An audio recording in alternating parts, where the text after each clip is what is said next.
atau memang tidak waras lagi? Silakan.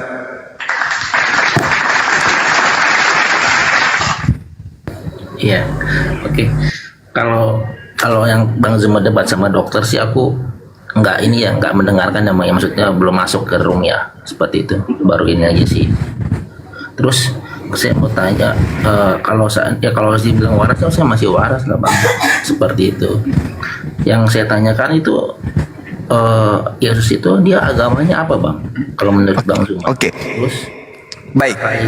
terkait Matius 7 itu khusus untuk orang-orang munafik Bang, terkait di Matius 7 yang Bang Zuma itu, kalau dibaca keseluruhan dari Matius 7 sampai Matius 7 ayat 15 sampai 23 itu terkait orang munafik. Salah. Salah Bang. Salah Anda. Itu terkait orang Kristen. Ya, Ingat Bung, Kristen. ingat. Ada dua kelompok orang yang memanggil Yesus itu Tuhan atau Tuhan dalam perspektif kita orang Indonesia. Yang pertama, camkan baik-baik, orang-orang Yahudi, murid-muridnya.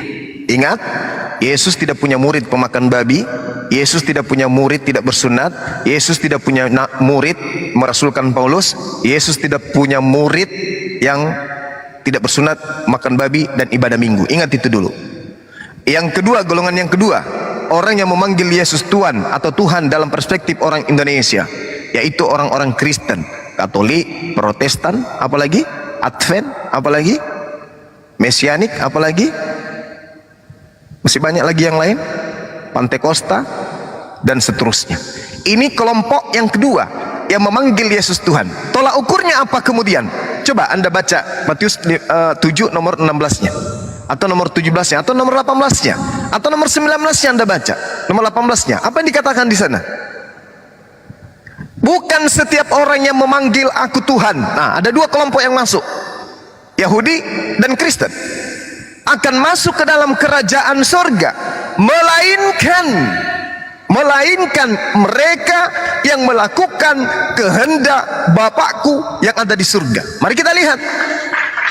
Orang Yahudi yang memanggil Yesus Tuhan, ibadahnya sabat, tidak makan babi, mereka bersunat, menyembahnya kepada Elohim, Hasem. Berarti mereka memanggil Yesus Tuhan dalam arti Sayyid, dalam arti Kurios, dalam arti Mar, tetapi mendudukkan bahwa dia hanyalah utusan Tuhan. Golongan yang kedua, Kristen, menyembah Yesus. Apakah itu kehendak Bapa? Bukan.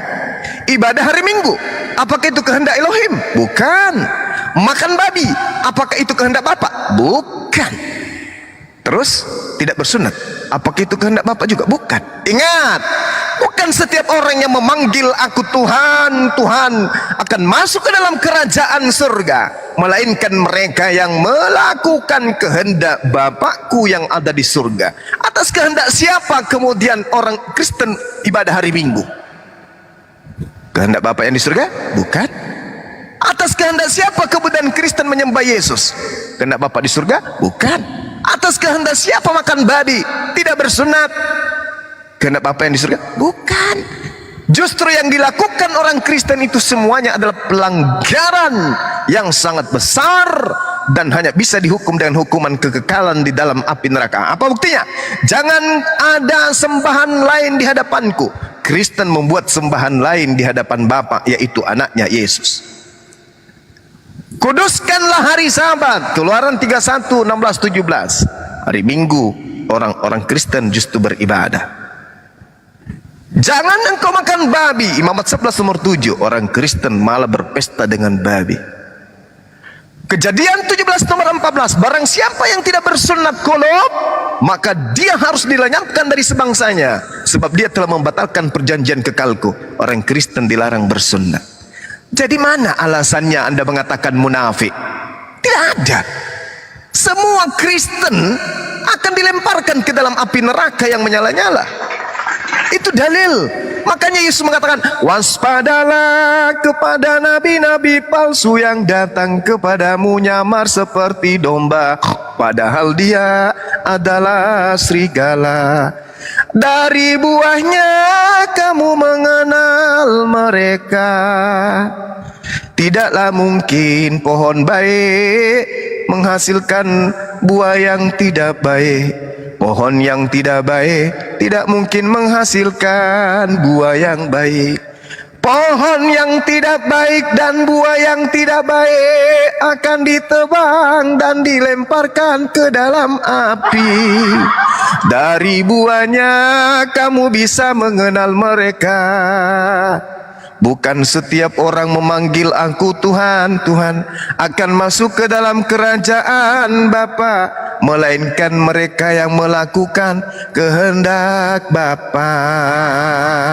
Pada hari terakhir nanti, banyak orang yang memanggil aku Tuhan, Tuhan, Tuhan. Bukankah kami telah bernubuat, mengusir setan, bermujizat, menggunakan namamu dalam nama Yesus?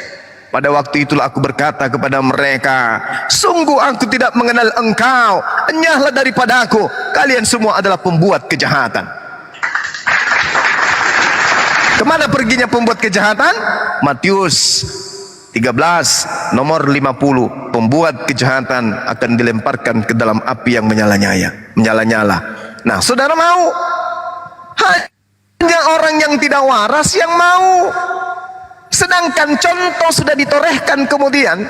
Saking hebatnya Allah ketika dikatakan wa makar Allah, orang-orang kafir membuat makar dan Allah membalas makar itu. Tuhan menitipkan makar, Tuhan menitipkan kemudian pembalasan makar mereka. Apa? Tuhan kemudian mengarahkan tangannya menulis Markus 5. Di situ sangat jelas, orang yang menyembah Yesus adalah orang yang kerasukan roh jahat. Begitu roh jahat itu keluar dari orang tersebut, orang itu tak lagi menyembah Yesus. Maka bolehkah saya menarik kesimpulan, orang-orang yang menyembah Yesus adalah orang yang kerasukan roh jahat? Demikian. Oke, Bang Zuma, aku nambahin sedikit ya Bang. Dalam nama Yesus, ini malam Bang Zuma jenius. Silakan Bang Paulus, lanjut. Iya, ya. Terus yang itu ya pertanyaan aku ya belum jawab Bang. Yang Yesus itu agama apa menurut Bang Zuma? Oke, baik. Agama itu menurut pandangan kita sebagai orang Indonesia, agama itu tidak kacau. Ketika Yesus ditanya, wahai guru, di dalam Matius 19, apa yang harus aku lakukan sehingga aku bisa mendapatkan hidup yang kekal? Apa kata Yesus? Supaya tidak hidup, supaya Anda itu tidak mati, maka lakukan segala perintah-perintah Tuhan. Artinya, berbicara mengenai agama, Yesus mengajarkan damai sejahtera. Agar damai, agar sejahtera. Apa yang harus aku lakukan? Menjalankan perintah-perintah Tuhan, menjauhi larangan-larangan. Oh, ada dalilnya? Ada. Mana buktinya? Lihat di dalam Matius 5 nomor 19, apa kata Yesus? Barang siapa yang meniadakan setitik dari hukum Taurat meskipun yang paling terkecil, lalu mengajarkan kepada orang lain, dalam hal ini anaknya, saudaranya, mamanya, bapaknya, pamannya, tetangganya, jemaatnya, maka dia akan menempati tempat terhina di dalam kerajaan langit. Ingat, agama itu adalah damai sejahtera. Bagaimana mau damai kalau tempat kembalinya adalah neraka? Bagaimana mau damai kalau tempat kembalinya adalah tempat yang hina? Tapi Yesus mengatakan, akan tetapi sebaliknya, barang siapa yang mengajarkan kepada orang lain untuk tidak menghilangkan setitik pun meskipun yang paling terkecil, maka dia akan menempati tempat tertinggi. Jadi Yesus mengajarkan agama. Agama apa yang diajarkan oleh Yesus? Shalom, damai sejahtera. Coba Anda baca di Yohanes 14, Yohanes 17, damai sejahtera aku tinggalkan untukmu. Baca Yeremia 29 nomor 11, aku tahu rancangan-rancanganku tentang kalian, yaitu rancangan damai sejahtera, bukan rancangan maut, tetapi rancangan damai sejahtera. Apa itu rancangan damai sejahtera? Al-yauma akmaltu lakum dinuk, pada hari ini telah kusempurnakan agama damai sejahteramu, yaitu Islam. Aku ridha akan agama itu. Nah, sekarang kalau berbicara mengenai Yesus, apa agama Yesus? Yesus selalu ingin damai dalam hidupnya. Tetapi kata Yesus, bukan kehendakku, tapi kehendak Bapa. Jadi Yesus itu selalu mengajarkan kedamaian. Dia mengajarkan kemudian murid-muridnya agar hidup. Sehingga Yesus mengajarkan salam. Yesus mengajarkan Islam. Contoh, ketika dia datang di Lukas 24 nomor 36, apa kata Yesus? Shalom alaikum. Damai sejahtera untuk kalian. Kalau di kami, assalamu alaikum. Keselamatan atas kalian. Nah, Yesus mengajarkan itu. Yesus tidak pernah mengajarkan selamat pagi, selamat sore, selamat malam. Itu tidak pernah diajarin. Yang Yesus ajarkan adalah assalamu alaikum. Keselamatan atas kalian. Dan agama yang diajarkan kemudian terakhir oleh Tuhan pencipta langit dan bumi adalah salam, Islam. Nah, sementara para nabi mengajarkan shalom, shalom, shalom, shalom. Abraham shalom, shalom. Kenapa kemudian Adam diberi perintah dan diberi larangan? Makanlah, tapi jangan makan ini. Makan ini, jangan makan yang ini. Itu perintah. Kenapa Tuhan memberikan perintah dan larangan kepada Adam? Tujuannya apa? Agar supaya Adam itu kacau atau Adam itu selamat. Ternyata Tuhan memberikan larangan dan perintah kepada Adam alaihissalam. Tujuannya supaya salam, damai, sejahtera. Artinya pondasi utama tentang agama Islam sudah ditanamkan dan ditancapkan oleh Allah melalui Adam alaihissalam hingga kepada Nabiullah baginda Rasulullah Muhammad sallallahu alaihi wasallam. Jadi Yesus agamanya apa? Shalom, damai sejahtera. Siapa bilang Yesus tidak mengajarkan damai sejahtera? Dia sujud beribadah untuk dia damai. Dia mengajarkan kemudian Taurat untuk ia damai. Dia mengajarkan larangan supaya dia damai. Mengajarkan perintah supaya dia damai. Dia dan murid-muridnya dan pengikutnya damai sejahtera hidupmu. Itu kata Yesus. Berarti Yesus mengajarkan apa? Shalom. Ma makna shalom fi lugatil Arabiyyah? Islam. Jadi seluruh nabi mengajarkan Islam. Demikian. Itu berarti kalau di Islam itu harus yang waras dan berakal ya Bang ya, baru bisa. Masya Allah, betul sekali.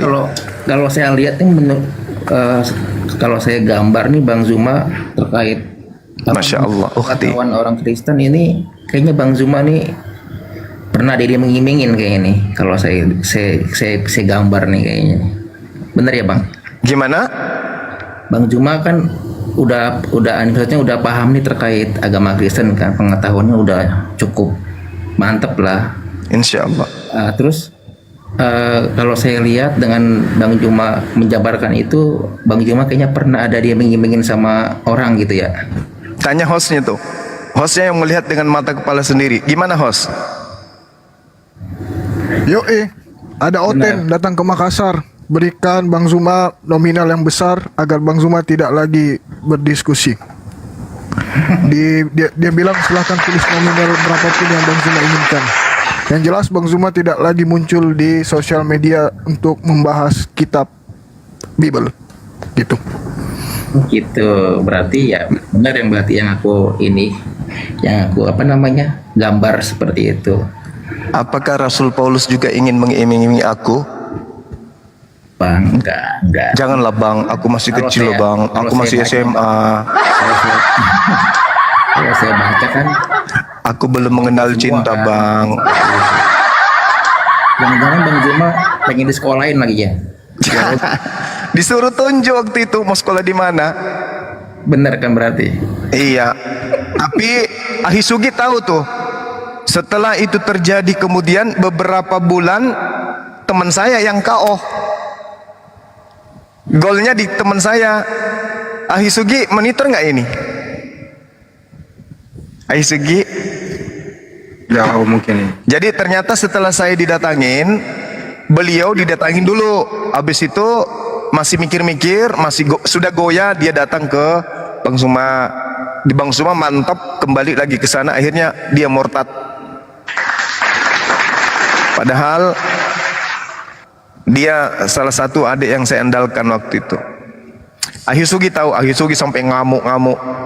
Ahisugi nangis, yang ngamuk, saya yang nangis waktu itu. Alasannya, aku mau ke mana Bang? Aku juga mau hidup. Aku aku juga mau makan. Sementara aku dijanjikan dealer motor. Ya sudahlah, udahlah kalau gitu. Jadi semua orang musuhin termasuk Aisugi. Kita masukkan beliau masuk di dalam grup WA waktu itu, kita sidang. Tapi apalah daya ya, namanya duit.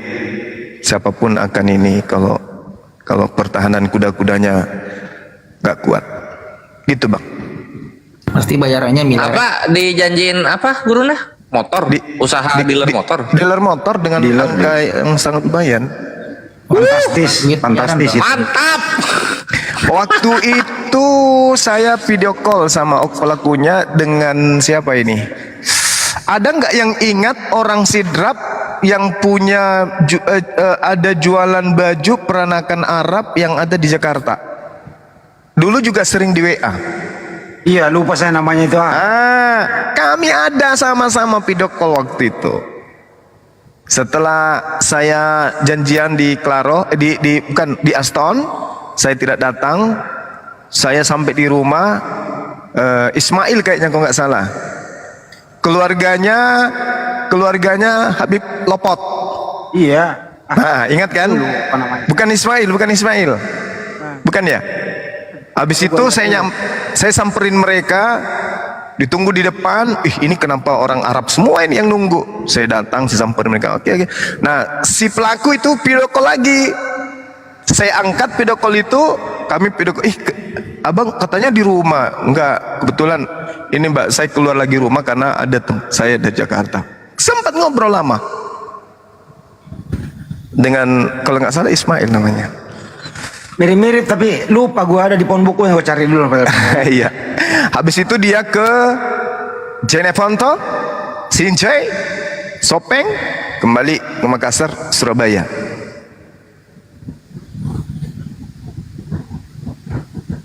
Dagang di Tanah Abang dulu, siapa sih? Ya betul. Ada. Jadi sempat video call hari itu juga. Jadi saya bilang sama beliau, si oknum ini kan dia banyak, ada beberapa bule dia sama-sama. Aku bilang gini, saya tidak perlu duit.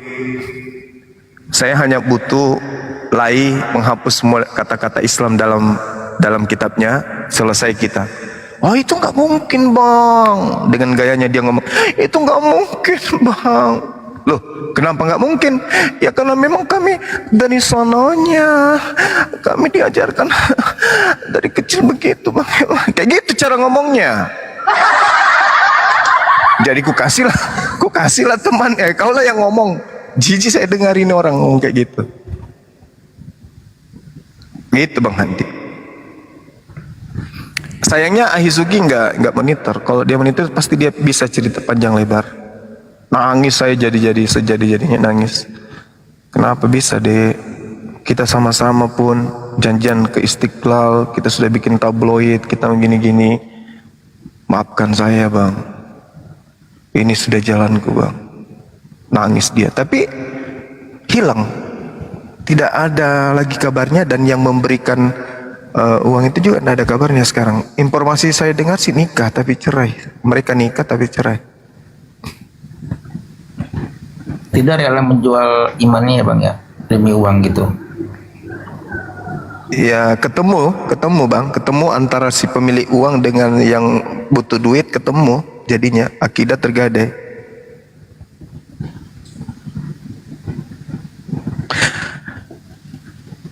Bang Jema, Oke. Ya, mempertahankan imannya seperti itu. siap. Yaudah Bang, nanti aku ntar dah belajar lagi dah seperti itu. Nanti saya belajar lagi sama Bang Natail. Iya. Natail siapa? Natail yang picak loh Bang. Nathanael. Walah, dia nantang saya. Nantang katanya saya tapi dia nggak udah- berani.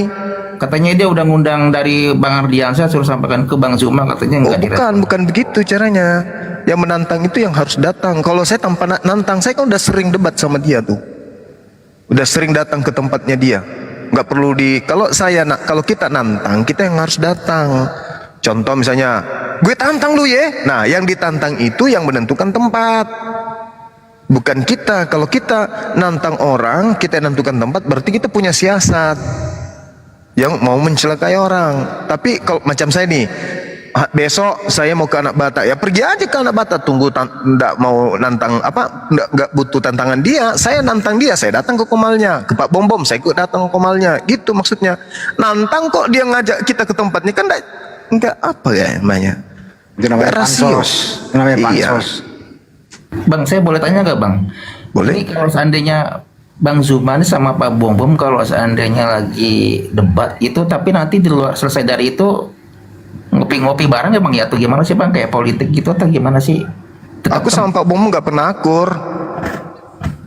Kalau yang lain akur seperti Bang Luga, apalagi Samuel, sering ngobrol-ngobrol. Ibu Uti sering ngobrol-ngobrol japri-japrian. Siapa lagi ya? Pak Lamsen. Tapi kalau Bom Bom nggak pernah. Ini ada lagi di WA saya ini, VN. Apa ini, tiba-tiba muncul VN yang 4 detik. Ini kalau habis berasnya pasti VN gini dia. Cuma aku punya anak gua panggil-panggil kau nih, kesini cepat. Ah itu. Tiba-tiba masuk VN kayak gitu, itu artinya berasnya habis. Karena kalau saya masuk kan pasti dapat koin banyak dia. Ini tiba-tiba aja nih. Kapan nih dia kirim WA? Dari tanggal terakhir dia tanggal ini, tunggu ya. Terakhir tanggal 19 April. Tiba-tiba muncul tanggal 20 tiba-tiba tinggal muncul 23 April VN-nya. Nah ini ya Biang. Cuma aku punya anak gua panggil-panggil kau nih, kesini cepat. Nah, itu aja dia bilang. Habis itu hilang lagi. Kayak gitu-gitu Bang. Kalau untuk kopi-kopi enggak deh.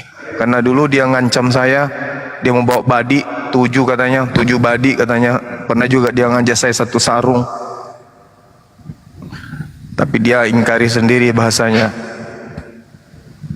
Oke Bang, nanti kita Oke. sapa Bang dulu. lihat Bang Zuma Lab itu kan sama Bang Bom Bom itu kan bulan April itu kayaknya kayak teman gitu loh Bang. Tapi kalau sama Bang CP kayaknya Bang Zuma kayaknya kesel gitu kalau nggak Bang CP sama si siapa tuh, Lera gitu ya, Lera TV atau apa gitu.